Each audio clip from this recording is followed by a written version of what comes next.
소중한 나.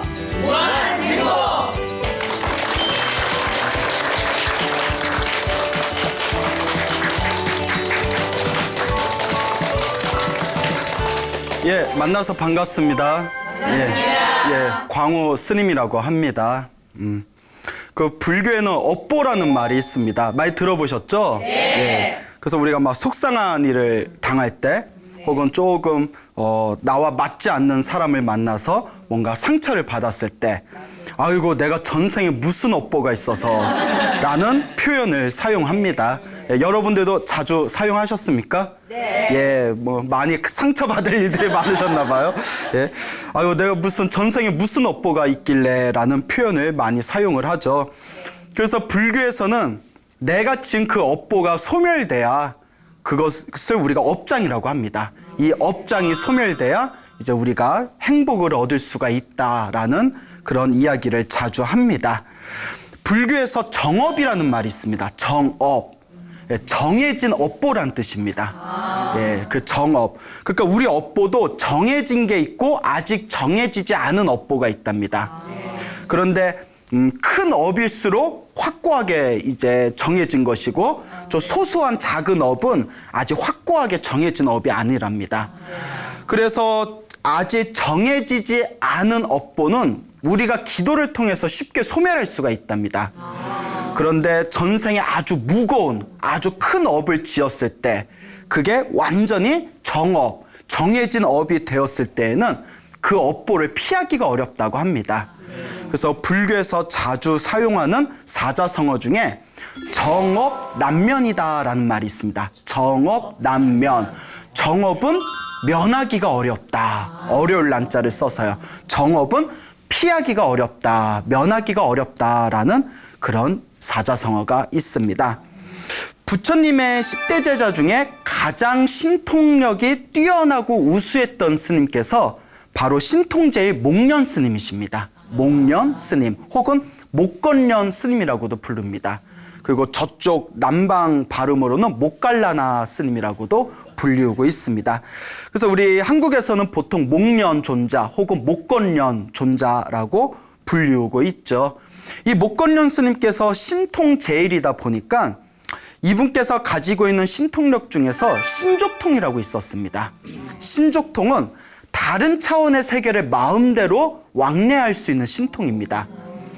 이 목련 스님께서 신족통이라는 신통력이 있다 보니까 위로는 천상세계에도 자유자재로 들어가시고 밑으로는 지옥에도 왔다 갔다 하셨답니다.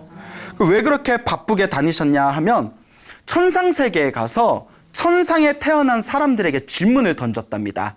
당신은 전생에 어떤 업을 지었길래 하늘세계에 태어난 겁니까?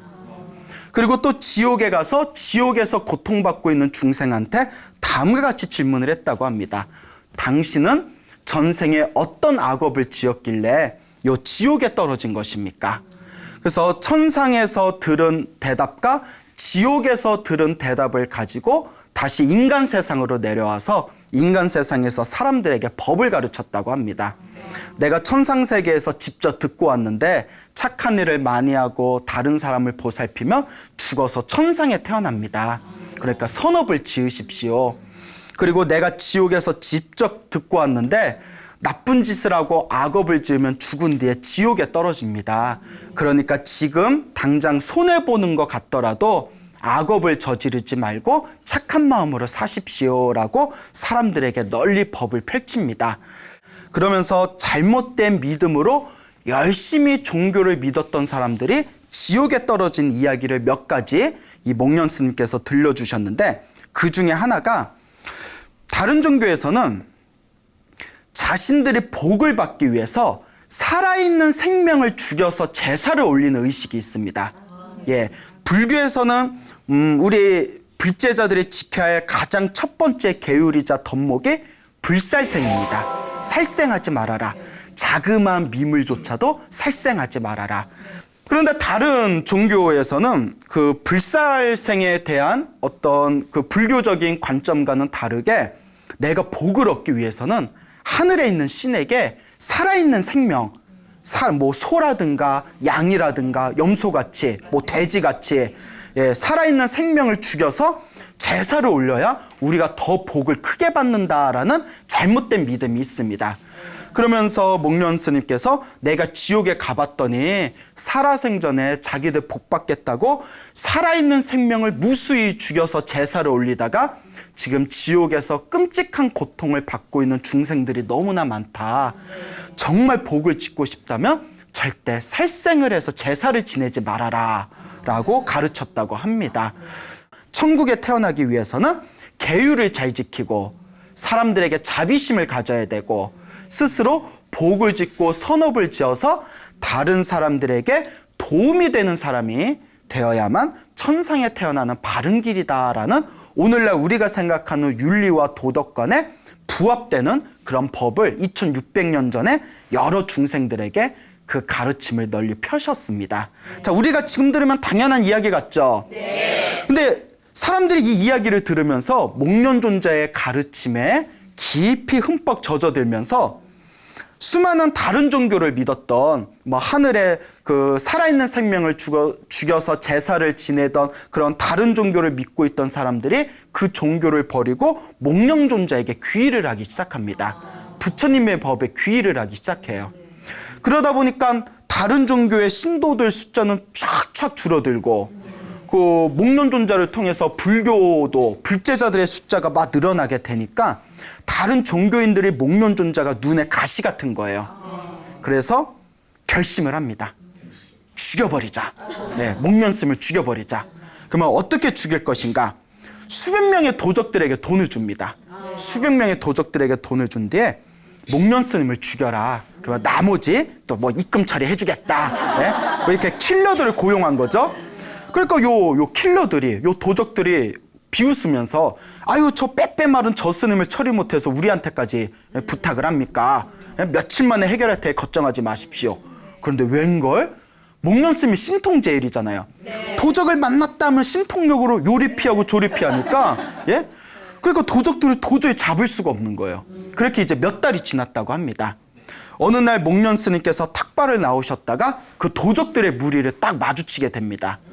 목련존자께서 또 신통력으로 피할 수가 있었겠죠.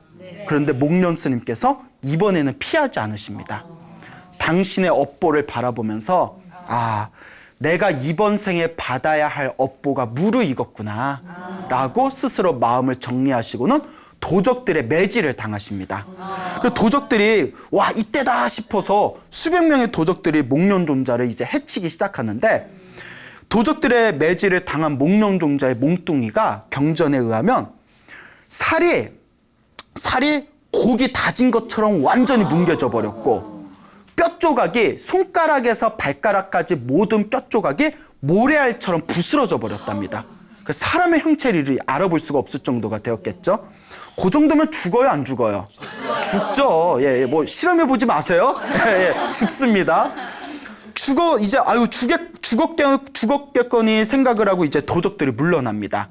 그때 이제 신랄 같은 이제 숨결이 남아있던 목련존자가 이제 목숨이 끊어지기 직전에 이런 생각을 품습니다. 내가 그래도 석가모니 부처님의 수제자인데 갈 때 가더라도 인사는 하고 가야지. 그래서 신통력으로 몸과 뼈가 완전히 뭉개질 때까지 신통력으로 당신의 생명의 불씨를 유지합니다. 그 도적들이 다 간 것을 이제 보시고는 신통력을 일으키셔서 목련존자께서 당신의 육체를 다시 재건을 합니다. 무슨 SF 판타지에나 나올 법한 이야기겠지만 신통제일이시니까 그래서 당신의 몸뚱이를 완벽하게 재건을 한 뒤에 신통력으로 석가모니 부처님께 찾아갑니다. 하늘에 날라서 석가모니 부처님 앞에 탁 앉은 뒤에 거룩한 부처님께 3배의 예를 올리고 제가 이제 떠나겠습니다 라고 부처님께 마지막 작별 인사를 고합니다. 이미 석가모니 부처님은 그 모든 걸 다 알고 계시겠죠? 네. 그래서 부처님께서 그대와 있었던 시간이 너무나 행복하고 소중했구나라고 이제 그 작별 인사를 받으시게 되죠. 그리고 이제 목련존자가 마지막으로 수많은 제자들 앞에서 마지막으로 화려한 신통력을 펼쳐 보이시고 수행을 열심히 하십시오 법문을 한 뒤에 그 자리에서 입적을 하십니다. 이제 열반에 드신 거죠.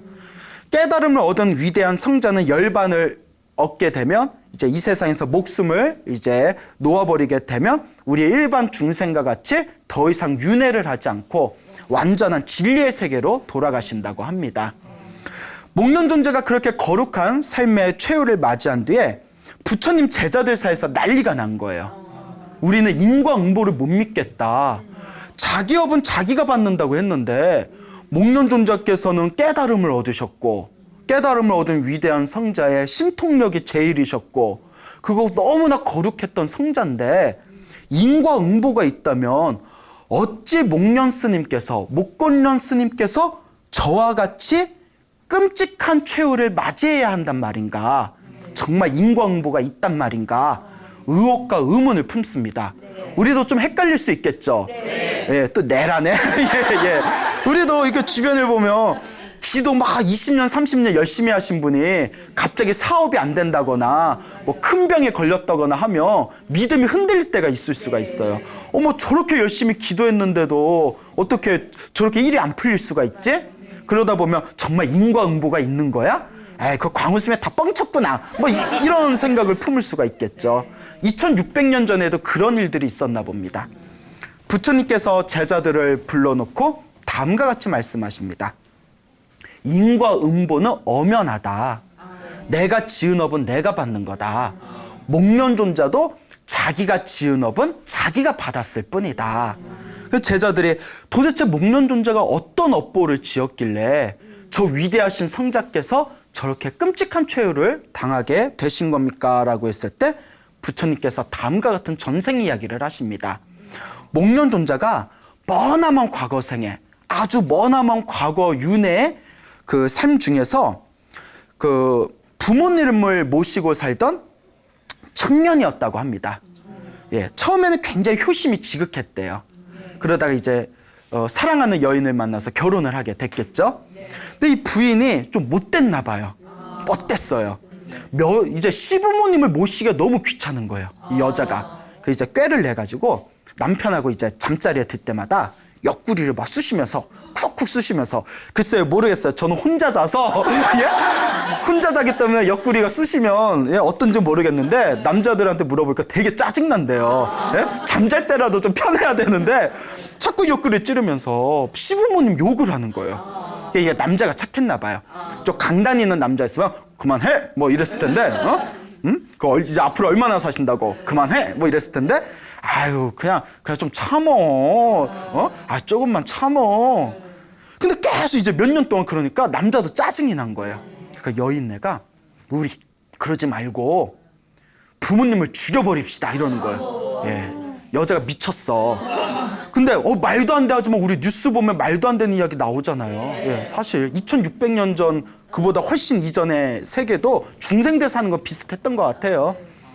부모님을 죽여버립시다 이러는 거예요. 그 목련 존자의 그 전생 청년이었을 때 원래는 효심이 지극했잖아요. 아니 무슨 소리냐고. 근데 그런 얘기 들었으면 보통 정상적인 남자였으면 이혼을 한다든가 그랬을 텐데 그런 말 하지 마 무서워 막 이러면서 예? 왜 그래? 당신은 왜 이렇게 못됐어? 얼굴은 예쁜데 성격이 못됐네? 뭐 이러면서 뭐 넘어갔겠죠. 자꾸 부인이 밤마다 옆구리를 찌르면서 죽여버립시다 하니까 이 청년 이제 이 아들이 짜증이 나가지고 그래 뭐 할 수 없다. 예? 그리고 이제 부모님을 산으로 이렇게 불러옵니다. 산으로 딱 부른 뒤에 이제 자신의 부모님을 죽이는 엄청난 패륜을 저지르게 됩니다. 불교에서는 가장 무거운, 가장 무서운 5가지 죄악이 있대요. 그 5가지 죄악 중에 2가지가 그러니까 아버지를 죽이거나 어머니를 죽이는 거. 그러니까 아버지를 죽이거나 어머니를 죽이거나 한 분만 죽여도 엄청나게 가장 무거운 업이 되는데 그 목련스님의 전생에 청년이었을 때 몇 분을 죽였어요? 아버지, 어머니 2분을 죽인 거예요. 그러니까 부모님을 죽인 업이 가장 무섭다고 합니다. 그 부모님을 죽였던 악업의 힘에 의해서 수없는 생 동안 지옥에서 고통을 받았다고 합니다. 예. 그리고 지옥의 고통이 다 끝난 뒤에 사람으로 태어나고 난 뒤에도 수많은 생애 동안 부모님을 죽였던 그 업보로 인해서 항상 살해를 당했대요. 예, 그만큼 그 업보가 무서운 겁니다. 그래서 이 목련 스님이 비록 과거 전생에 그와 같이 무거운 업보를 지었지만 또 윤회의 삶을 통해서 착한 업도 많이 지었기 때문에 이번 생에 결국 석가모니 부처님을 만나게 되고 그 밑에서 수행을 해서 깨달음을 얻게 되고 그리고 신통제일까지 되었던 것이다. 하지만 부모님을 죽였던 업보는 너무나 무겁기 때문에 이번 생에 도적들에 의해서 마지막에 살해를 당하게 된 것이다. 하지만 목련존자는 이미 깨달음을 얻으신 분이기 때문에 이 모든 업보가 이번 생에 완전히 소멸되게 되었다. 자기 업을 자기가 받은 것뿐이지 결코 인과 응보가 없는 것이 아니다 라고 말씀을 하셨습니다. 이른바 정업난면, 정해진 업보는 면하기가 어렵다. 신통제의 목련존자께서도 당신의 업보려니 하고 그걸 받으셨다는 거예요. 그래서 불교에서는 업보가 신통력보다 더 무섭다고 합니다. 아무리 신통력이 강해도 자기가 지은 업보 앞에서는 힘을 쓴다 쓰지 못한다. 힘을 쓸 수 없다. 왜? 내 업은 누가 받아야 되니까? 내가 받아야 되니까. 얼마나 이 업보가 무섭습니까? 그러니 여러분들도 항상 좋은 업을 짓도록 노력하셔야 됩니다. 부처님의 그 위대한 제자 중에 가유타이라는 스님이 계셨어요. 가유타이라는 스님이 계셨는데 키가 엄청 크셨대요. 그 등치가 엄청 좋으셨대요. 그리고 엄청 잘생기셨대요. 예, 야, 왜? 스님들 얼짱계의 끝판왕이에요. 예? 엄청 키도 크고 몸도 좋고 뭐 보디빌더처럼 몸도 좋고 얼굴도 잘생기고 힘도 장사였대요. 야, 뭐 이러시네. 예? 그러니까 다 갖췄어. 예? 그런 분이 왜 스님이 되셨을까? 그래서 근데 이분이 그렇게 여자들이 많이 따랐나 봐요. 그러다 보니까 가유타이 스님이 그 여성 신도들, 젊은 여자 신도들 사이에서 실수를 좀 많이 하셨나 봐요. 그래서 스님들이 지켜야 할 250개 계율 중에 성적인 부분하고 관계된 거는 거의 다 그 가유타이씀 때문에 생긴 거래요. 예, 뭐 예를 들어 뭐 젊은 여성 신도, 뭐 신도와 음담패설을 하지 말아라 라든가 뭐 신도와 이렇게 신체적인 접촉을 하지 말아라. 이게 다 누구 때문에 생겼다? 가유타이씀 때문에 생겼어. 너무 잘나다 보니까 주변에 항상 여성 신자들이 많다 보니까 그런 실수들이 있었고, 그런 실수가 생길 때마다 부처님께서 수행자가 그러면 안 된다. 그러니까 그런 짓을 하지 말아라. 그래서 어떤 성적인 부분과 관련된 건 가유타이즘 때문에 생겼다. 그 이야기가 엄청 재밌는데 제가 차마 말을 할 수가 없어요. 너무 내용이 자극적이라서. 예, 하여튼 그렇다는 것만 알아두세요. 자, 근데 이 가유타이즘께서 엄청 말썽꾸러기였습니다. 너무나 잘났고 또 너무나 인기가 많다 보니까 그 머리도 너무 좋다 보니까 부처님 눈을 피해서 그렇게 말썽을 많이 부렸대요. 그러다 나중에 부처님의 꾸중을 듣고는 발심을 합니다. 내가 더 이상 이렇게 살아서는 안 되겠다.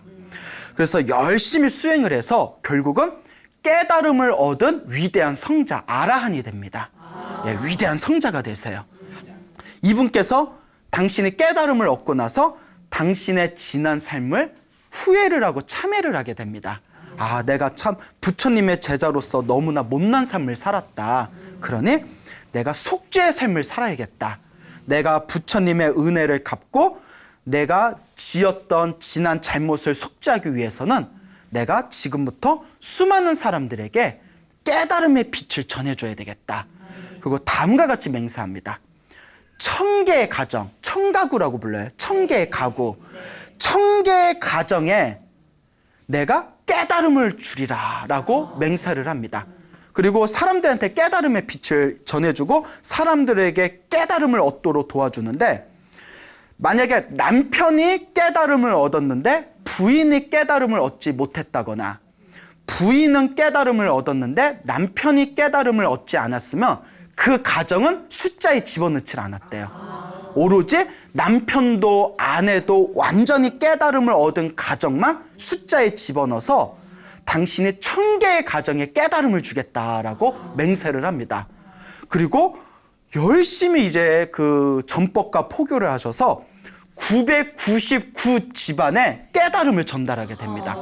그러니까 999 집안의 부부가 다 깨달음을 얻은 거예요. 그건 대단한 겁니다. 예, 한 집안에 한 사람이 깨달음을 얻기도 힘들고, 깨달음이란 말을 이렇게 쉽게 해서 그렇지 깨달음을 얻기가 사실 굉장히 어려워요. 근데 부부가 깨달음을 얻은 집안이 999 집안이 나왔어요. 이제 마지막 몇 집안이 남았습니까? 한 집안이 나왔죠. 마지막에 이제 이 가유타이스님께서 내가 맹세한 그 한 집안, 내가 맹세한 마지막 그 청가구를 채우는데 한 집안, 나와 인연이 있는 집안이 어디에 있는가라는 것을 이렇게 신통력을 살펴봅니다. 그리고 머나먼 과거 전생에 내가 저 집안과 인연이 있었구나. 내가 저 집안에 깨달음의 빛을 전해주리라. 이제 그 집에 탁발을 찾아갑니다.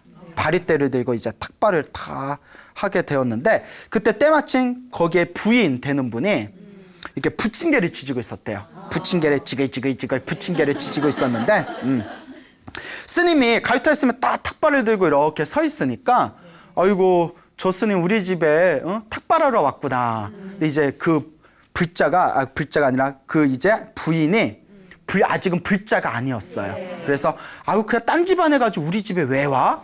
그리고 그냥 모른 척하고 이렇게 부침개를 지지고 있는데, 이렇게 자기를 쳐다보나 마나 그 가유타이스님이 계속 바리떼를 들고 기다리고 있는 거예요. 그러니까 자꾸 눈에 거슬리잖아요. 예? 예? 그러니까 왜 저래? 응? 그냥 가만히 있다가 속으로 무슨 생각을 하냐면, 눈알이 톡 하고 튀어나오면 모를까? 내가 주나 봐라. 이랬대요. 눈알이 톡 하고 튀어나오면 모를까? 내가 주나 봐라. 예? 말 참 생각도 못 되게 해요. 근데 신통력 있는 가유타이스님의 그 생각을 딱 읽고는 신통력으로 눈알을 톡 하고 튀어나오게 했대요. 예? 눈알이 이게 톡 하고 튀어나오니까 깜짝 놀래가지고, 우리 같으면 줬을 거야. 이게 웬일이야? 막 이러면서. 그거 딱 보고 놀라더니 또 속으로 엄청 구두쇠였나 봐요. 저 톡 튀어나온 눈알이 그릇처럼 커지면 모를까? 내가 주나 봐라. 이런 거예요. 이제 가유타이스님이 그 마음을 읽고는 톡 튀어나온 그 눈알을 그릇처럼 크게 만들어 버렸대요. 예? 신통력으로. 그거 또 깜짝 놀란 거예요. 그러면서 또 속으로 무슨 생각을 하냐면, 그거 갖고는 어림도 없지? 이러면서 물구나무, 허공에서 물구나무를 쓰면 모를까? 내가 주나 봐라. 이러는 거예요. 웬만하면 주지. 예?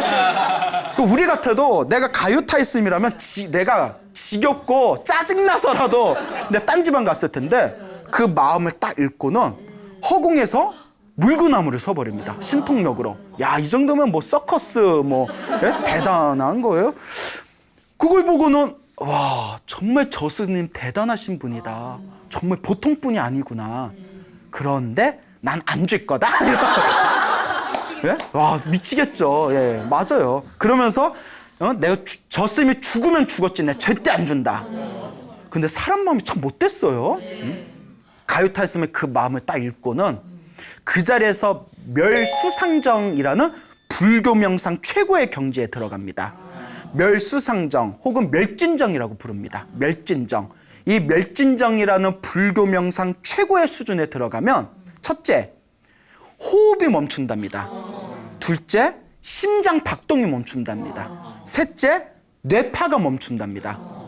그리고 그 멸진정에 들어가면 불에도 타지 않고 물에 잠겨도 몇 개월 동안 그냥 살아남을 수가 있다고 합니다. 그러니까 불교 명상 최고의 경지예요. 그래서 남들이 볼 때는 죽은 것 같지만 죽은 게 아니라 깊은 인간이 도달할 수 있는 최고의 명상의 세계입니다. 그게 바로 멸진정이에요. 예, 그러니까 호흡이 끊기고 심장이 멈추고 뇌파가 끊기고, 그리고 깊은 명상의 세계에 들어가는 것이죠. 가유타이스님이 딱 멸진정에 들어가니까 그 멸진정을 모르는 사람들은 어떻다고 생각해요? 죽었다고 생각합니다. 그때서야 그 부인이 화들짝 놀라면서, 아이고 이 스님은 그 유명한 가유타이 스님이시고 우리 왕과 왕비의 스승이라고 소문이 났는데, 내 집에서 저렇게 죽어버리면 왕과 왕비들이 알면 내가 큰 낭패를 당할 텐데 어쩌면 좋냐, 다시 살아난다면 내가 이 부침개 드릴 텐데. 그때서야 가유타이 스님이 배시시 웃으면서 서프라이즈 하면서 이제 눈을 번쩍 뜹니다. 그 어떡해요? 속으로 이제 약속을 했으니까. 야, 이 스님도 아마 그 부인도 속으로 욕했을 거예요. 이 스님 해도 너무한다. 이 정도면 딴집 가도 되건만. 그 부침개를 아유 그냥 하나만 주자. 이제 부침개 주려는데 제일 작고 형편없는 걸 주려고 그랬대요. 그나마. 주려는데 부침개가 다다다다닥 붙어가지고 비엔나 소세지 마냥 막 따라오는 거예요. 예? 비엔나 소세지 마냥 또또또또 따라오니까 깜짝 놀라서 어머머머 이거 어떡해, 부침개가 다 이거 날아가게 생겼네. 그래서 마음을 고쳐먹고 가장 크고 가장 두꺼운 부침개 4개를 이렇게 올렸대요. 그나마 4개. 예, 아우 나 같으면 들어서 안 받아. 예? 아니 안 먹어. 예? 자 이제 웃자간 말이고요. 자, 그러니까 이 가유타이 스님이 그 4개 부침개를 받으시면서 내가 욕심이 나서 여기 온 게 아닙니다. 저는 사실 이 부침개가 필요 없습니다. 당신에게 복을 짓게 하기 위해서 왔습니다. 정말 복을 지으려는 마음으로 부침개를 공양하시려거든 저한테 주지 마시고 스님들이 수행하고 있는 저 기원정사에 가셔서 스님들께 공양을 올리십시오. 라는 말을 딱 듣는 순간 비로소 그 부인의 마음이 활짝 열렸대요. 그러니까 전생에 성근이 있었던 사람이고 가유타이 스님이 그래도 저 사람이 전생에 자기와 인연이 있기 때문에 내가 이렇게 노력을 하면 마음이 열리겠구나라는 걸 다 꿰뚫어보고 오신 거예요. 그때 비로소 열린 거예요. 마음이 확 열리면서 내가 어리석었구나. 내가 복을 짓게 하기 위해서 내가 불쌍하고 가련해서 와주신 건데 나는 그것도 모르고 큰 악업을 지을 뻔했구나. 그리고 기원정사에 있는 수백 명의 스님들에게 공양을 충분히 올릴 만큼 부침개와 음식들을 가지고 기원정사에 가서 스님들에게 보시를 올립니다. 스님들께 다 공양을 다 올린 뒤에 가유타이 스님에게 법을 청합니다. 제가 공양을 올려서 물질적인 복은 지었으니 저에게 법을 들려주셔서 제가 법의 공덕을 얻게 해주십시오. 그래서 가유타이 스님께서 간절하게 법문을 해주니까 그 자리에서 깨달음을 얻게 됩니다. 그 자리에서 법문을 듣자마자 활짝 깨달음을 얻으면서 불법성 삼보에 귀하는 불제자가 되었다고 합니다. 이 불자가 된 이 부인이 남편한테 가서 오늘 있었던 이야기를 다 이야기를 해줍니다. 위대한 스님이 계시니까 당신도 우리 절에 가서 법문을 듣고 당신도 이 불법에 조금 마음을 내어서 불자가 되십시오. 내가 불자가 되니까 너무너무 좋아요. 그래서 남편을 잘 꼬드겨가지고 뭐 남자는 여자하기 나름 아닙니까? 예? 그 여보 갑시다. 예? 갑시다. 그 다음날 이제 남편이 아우 지겨워 죽겠는데 부인이 자꾸 가자니까 어쨌거나 이제 또 공양물을 가지고 기원정사에 가서 스님들께 공양을 잘 올리고 가유타이 스님께 법을 청합니다. 역시 가유타이 스님과 머나먼 전생에 인연이 있었는지 가유타이 스님의 법문을 듣고 남편도 그 자리에서 깨달음을 얻게 됩니다. 이와 같이 남편과 아내가 깨달음을 얻은 마지막 한 집안이 나왔기 때문에 가유타이 스님이 스스로 원력을 세우신 1000개의 가정의 깨달음의 등불을 전해주겠다라는 당신의 약속을 성취하시게 됩니다.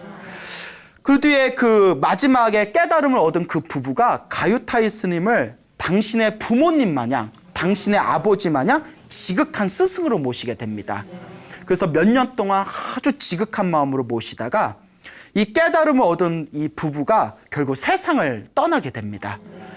세상을 떠나기 직전에 아들을 부릅니다. 아들을 부른 뒤에 우리가 어리석은 삶을 살다가 말년에 이와 같이 깨달음을 얻고 행복하게 살 수 있었던 건 모두 가유타이 스님 덕분이다.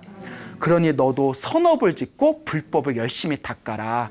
그리고 마지막 부탁이 있다면 우리가 가고 난 뒤에도 우리가 가유타이 스님한테 지극한 마음으로 공경을 올렸듯이 네가 우리들을 대신해서 우리 가유타이 스님을 끝까지 잘 모셔다오라고 신신당부를 하고 세상을 떠나게 됩니다. 어쨌거나 아들이 굉장히 효자였나 봐요. 부모님의 마지막 유언을 잘 받들어서 오랫동안 가유타이 스님을 그 부모님이 살아계셨을 때처럼 지극한 마음으로 공경을 하고 잘 모셨다고 합니다. 여기까지 내용이 훈훈하죠? 그런데 문제가 있었어요. 요 아들한테 이제 부인이 있었는데 그 그러니까 그 깨달음을 얻은 부부의 며느리가 되겠죠. 아이고 이거 또 며느리가 또 며느리가 문제돼. 예? 요 며느리가 있었는데 며느리가 되게 얼굴이 예뻤대요. 요 부인, 이 아들의 부인이 며느리 아들의 부인의 얼굴이 또 예뻤는데 조금 음탕했대요. 예, 어떻게 예, 또 음탕했다고 합니다. 그래서 이제 좀 음탕한 이 예쁜 여인네가 이제 그 부인으로 한 집안에서 같이 지내고 있었는데 어느 날 이 부인의 집안에 있는데 그 집안에 어떤 그냥 등치가 큰 산적같이 생긴 사람이 쓱 지나가더래요. 그 산적같은 생긴 사람이 실제로 산적이었어요. 예, 500명의 예? 그러니까 500명의 우리가 꼴값 한다고 하잖아요. 예, 산적같이 생겨서 뭐였어요? 산적이었어요. 예? 500명의 도적대 무리들의 두목이었대요. 예, 요 숫자를 잘 기억해 놓으세요. 500명의 도적대 무리들의 두목이었는데 또 이게 키도 크고 등치도 좋고 힘도 장사고 막 눈도 부리부리하고 이렇게 지나가다가 아이고 무슨 전생에 어변이 있었는지 그 부인하고 눈이 딱 마주친 거예요. 딱 마주친 거예요. 예. 그거 어떡해요? 어디 가시나 봐요? 예. 그 볼일 있어서 가는데 예. 뭐 집안에 혼자 계시나 봐요? 뭐 나 집안에 혼자 있긴 한데 뭐 남편 오려면 아직 멀었는데 뭐 이러면서 예? 아유 남편 멀었으면 뭐 좀 놀다 갈까? 뭐 이러더니 방에서 이제 불륜을 저지르게 됩니다. 예. 불교에서는 불륜의 업이 굉장히 크거든요. 업보가. 불륜, 이제 산적 두목하고 불륜을 저지르게 돼요.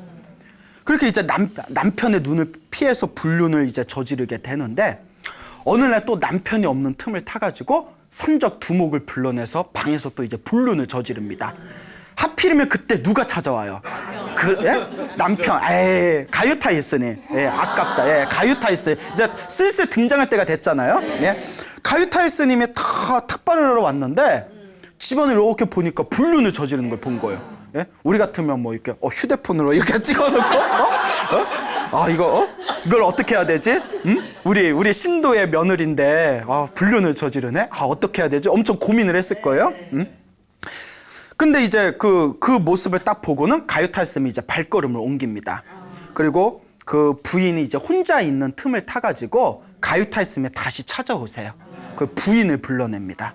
어머 스님 탁발하러 오셨어요? 하고 이렇게 부인이 이제 못 모르고 뭐 아무것도 모르고 왔는데 이제 가유타이스님을 딱 앉혀놓고 봤다 안 봤다 얘기는 일체 안 하고 불륜의 업보와 계율을 어기는 것에 대한 무서운 인과응보에 대해서 간곡하게 법문을 해주셨답니다. 예. 그 법문, 그러니까 뭐 봤다 안 봤다 얘기 안 하시고 불륜을 저지르거나 계율을 어기고 그 서로 부부 생활에 어떤 서로 배반을 하게 되면 아주 무서운 업보를 받게 된다. 이렇게 고준한 법문을 해주셨는데 그러니까 가유타이스님의 법문을 한참 하고 나서 이제 발걸음을 옮겨서 절로 돌아가십니다. 부인이 찔리는 거야. 도둑이 뭐 한다? 재발저리는 거야. 어떡하지? 어머 가유타이스님이 본 거 아니야? 봤어. 어머 남편한테 얘기하면 나 죽는데 어떡하지? 막 난리가 난 거예요. 근데 중생은 딱 사람을 봐도 자기 수준만큼뿐이 못 봐요. 가유타이슨 같은 위대한 성자가 그 말을 함부로 놀려서 가정을 파탄내겠어요? 근데 딱 자기 수준만큼만 보는 거예요. 고민하다가 산적 두목을 불러서 음모를 꾸밉니다. 예? 이거 걸리면 큰일 난다. 예? 그러니까 오빠 나 믿지? 나 도와줘? 막 이러면서 그 산적 두목에 나만 믿어, 내가 도와줄게. 그 이제 음모를 꾸며요. 이제 아무도 없는 날 집에 요 부인이 몸에 아픈 핑계를 대가지고 가유타이 스님을 초빙합니다. 홀로. 예, 그래서 가유타이 스님이 딱 찾아오니까 스님 제가 몸이 너무 아파서 그런데 스님이 법문해 주시면 제 몸의 병이 싹 나을 것 같아요. 이러는 거예요. 그 가유타이 스님이 이제 순수한 마음으로 법문을 해 주십니다. 부처님의 법이 이렇고 부처님의 법이 저렇다. 그러니 공덕을 짓는 삶을 살아라. 그러니까 요 부인이 다 듣더니 스님의 법문을 들으니 제 몸이 씻은 듯이 나은 것 같아요. 스님 조금만 법문 더 해주세요. 자꾸 붙드니까 가유타 스님이 이제 해가 점점 기우니까 절로 돌아가야 되는데 자꾸 붙드니까 또 신도가 저렇게 지극한 마음으로 법을 청하니 어떻게 그냥 갈 수 있겠어요? 계속 법문을 해줍니다. 법문을 해주다가 해가 완전히 지고 껌껌해졌을 때 갑자기 커튼 뒤에 숨었던 그 산적 두목이 칼을 들고 딱 나타나서 순식간에 가유타이스의 목을 쳐버립니다. 목이 땡강하고 잘려요. 예. 오늘은 이렇게 이야기가 흉흉하냐? 예. 목이 땡강하고 잘려요. 그리고 그 부인이 다음과 같이 얘기합니다. 요 가유타의 스님은 엄청 유명한 스님이다. 그렇기 때문에 왕과 왕비의 스승이다. 가유타 스님이 만약에 시체가 발견되면 분명히 이 나라에 큰 소란이 일어날 것이다. 그러니 흔적을 남겨서는 안 된다. 그 산적 두목이 나만 맡기라고, 이게 내 전문이라고. 그러더니 손가락에서 발가락까지 몸 마디마디를 다 토막을 내버립니다. 예, 이게 다 실제로 경전에 나온 내용이에요. 토막을 다 내가지고 토막낸 가유타의 스님의 몸뚱아리를 똥뚝간에다 다 버립니다. 예? 똥뚝간에다 다 버려요. 왜냐? 시체 썩는 냄새도 묻히게 되고 또 워낙 더럽고 깊이 더러운 것에 빠져있으니까 누가 눈여겨보겠어요. 똥뚝간에다 그 거룩한 위대한 성자의 몸뚱아리를 토막내서 버리게 됩니다. 그 다음날 아침이 되었습니다. 이 부처님 당시에 이 스님들은 보름에 한 번씩 사찰에 있는 모든 스님들이 모여서 계율을 설합니다. 그래서 계율, 설계일이라고 해서 계율을 설하는 날이 있는데 이 계율을 설하는 날에 모든 스님들이 다 모여야 됩니다. 근데 한 분이 안 보이는 거예요. 누구겠어요? 그렇죠. 가유타이 스님이 안 보입니다. 그러니까 제자들이 가유타이 스님이 어디 가셨지? 어디 가셨지? 야, 찾아봐. 스님 어디 계시는지 찾아봐. 그때 부처님께서 이미 모든 걸 다 꿰뚫어 보고 계시죠. 제자들아, 가유타이 스님은 지금 이미 열반에 드셨다. 그러니 찾지 말고 우리들끼리 이 의식을 치르도록 하자. 그 제자들 깜짝 놀란 거예요. 아니 어제까지만 해도 씩씩하게 법문하러 다닌 스님이 갑자기 열반에 드셨다니까 어안이 벙벙했지만 아무도 부처님 말에 대꾸를 하지 못합니다. 어쨌거나 그날 스님들이 다 모여서 설계일, 계율을 설하는 날을 다 마치고 나서 그 다음날 아침 일찍 부처님께서 다 대가사를 입으시고 수백 명의 제자들을 일렬로 다 세운 뒤에 성 안으로 들어가십니다. 예, 그러니까 제자들이 탁발할 시간이 아닌데 왜 이렇게 일찍 성 안에 들어가시지? 뭐 부처님이 깊은 뜻이 있으신가 보지, 따라가 보자. 그 부처님이 거룩한 발걸음을 옮기시면서 수백 명의 제자들과 함께 성 안에 들어가셔서 쭉 집을 찾아 들어가셨는데 그 집이 바로 가유타이 스님의 시신이 거기에 버려져 있는 그 집 안에까지 다 발걸음을 멈추시게 됩니다. 부처님께서 그 문 밖에서 가만히 눈을 감고 계시다가 가유타이여 그대의 스승인 열애 붓다 부처님이 왔다 라고 하는 순간 갑자기 똥뚝간에서 변속간에서 가유타이 스님의 조각조각 난 시체 토막이 하나도 빠짐없이 허공으로 떠올랐대요. 허공으로 싹 떠오르면서 부처님 발 아래 그 모든 토막난 시체들이 그 부처님 발 아래 땅에 다 떨어지게 됩니다. 스님들을 보고 다들 기겁을 하고 경악을 하는 거죠. 어쨌거나 그 시신들을 다 수거해가지고 다시 절로 들어와서 깨끗하게 시신들을 물에 닦고 향으로 깨끗하게 이제 향공양을 올린 뒤에 부처님의 명령을 따라서 그것을 다 화장시키게 됩니다. 그 부처님께서 이 가유타이 스님은 위대한 성자였으니 그 유골들을 잘 수습해서 탑을 세워라 라고 이제 명을 내리시게 됩니다. 어쨌거나 가유타이 스님은 이렇게 최후를 맞이하셨지만 가유타이 스님을 굉장히 존경했던 그 당시의 왕 파사이 왕이 엄청난 분노를 일으키게 됩니다.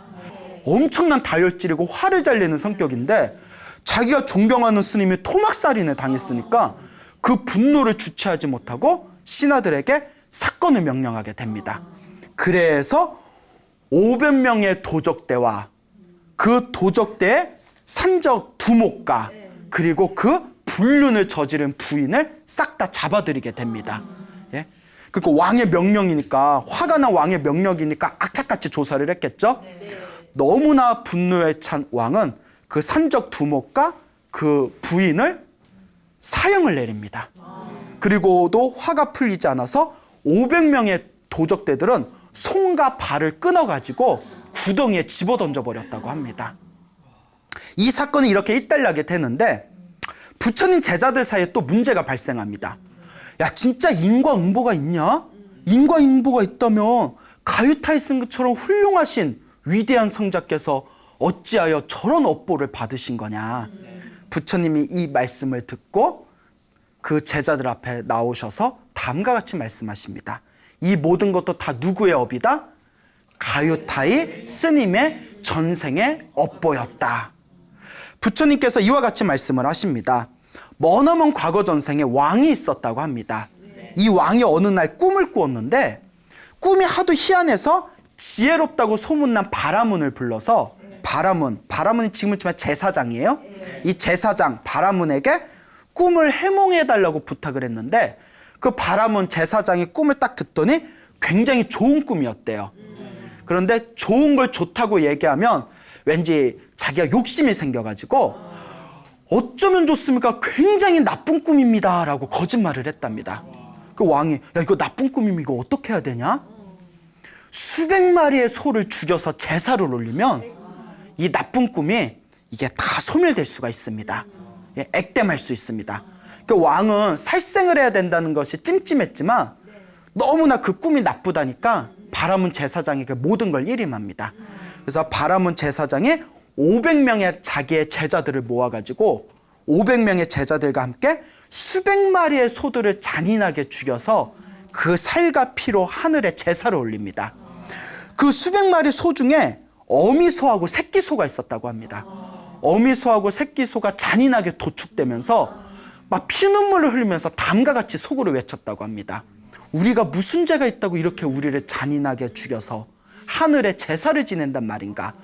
우리가 언젠가 힘을 얻으면 반드시 이 복수를 하리라 라고 맹세하고 그 수백 마리의 소가 다 이제 허무하게 죽음을 맞이하게 됩니다.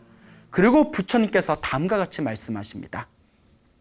그때 그 바라문 제사장과 500명의 제자들은 죽은 뒤에 지옥에 떨어져서 수많은 생애 동안 고통을 받은 뒤에 인간으로 태어나게 됐고 인간으로 태어난 뒤에도 계속해서 무수한 고통을 당하게 되었다. 그런데 이번 생에 석가모니 부처님의 제자가 돼서 깨달음을 얻었던 그 가유타이 스님이 그때 바로 바라문 제사장이었다. 비록 그때 큰 업을 지었지만 또 사람으로 있었을 때 또 좋은 업도 많이 지었기 때문에 이번 생에 부처님의 제자가 돼서 깨달음을 얻을 수가 있었던 것이다. 그리고 반드시 복수하겠다고 외쳤던 어미소와 새끼소가 이번 생에 그 산적 두목과 불륜을 저지르던 그 여인네였다. 그래서 누구에게 복수한 거다? 가유타이 스님에게 그런 식으로 복수하는 업보가 펼쳐진 것이다. 그리고 얼떨결에 손발이 끊긴 그 500명의 도적대의 무리들은 바로 누구였다? 그 바라문 제사장의 500명의 제자들이었다. 이 모든 게 자기가 지은 업보였을 뿐이다 라고 말씀하시는 내용이 나옵니다. 여러분, 이와 같이 업보가 무섭습니다. 이런 걸 알고 나니까 여러분 나쁜 일 하겠어요? 못하겠어요? 못할 겁니다, 여러분. 그러니 내가 지은 업, 정해진 업은 피하기가 어렵습니다. 목곤련 스님과 가유타이 스님은 위대한 성자였기 때문에 자기 업보를 자기가 알고 자기가 그 빚을 갚았을 뿐입니다. 우리는 깨달음의 힘이 부족하기 때문에 중간중간에 안 좋은 일들이 생기면 믿음이 흔들릴 수가 있습니다. 하지만 기억해 두시기 바랍니다. 그 모든 불행한 일들이 결국 누가 지은 업이다? 내가 지은 업이고 내가 갚아야 할 빚이다라는 것을 명심하시기 바랍니다. 여러분, 행복해지고 싶습니까? 네. 행복한 삶을 창조하고 싶습니까? 네. 복을 지으십시오. 선업을 지으십시오. 공덕을 쌓으십시오. 복과 선업과 공덕의 힘이 여러분들을 진정한 행복의 길로 이끌어 줄 것입니다. 여기서 마치겠습니다. 소중한 나, 무한 행복!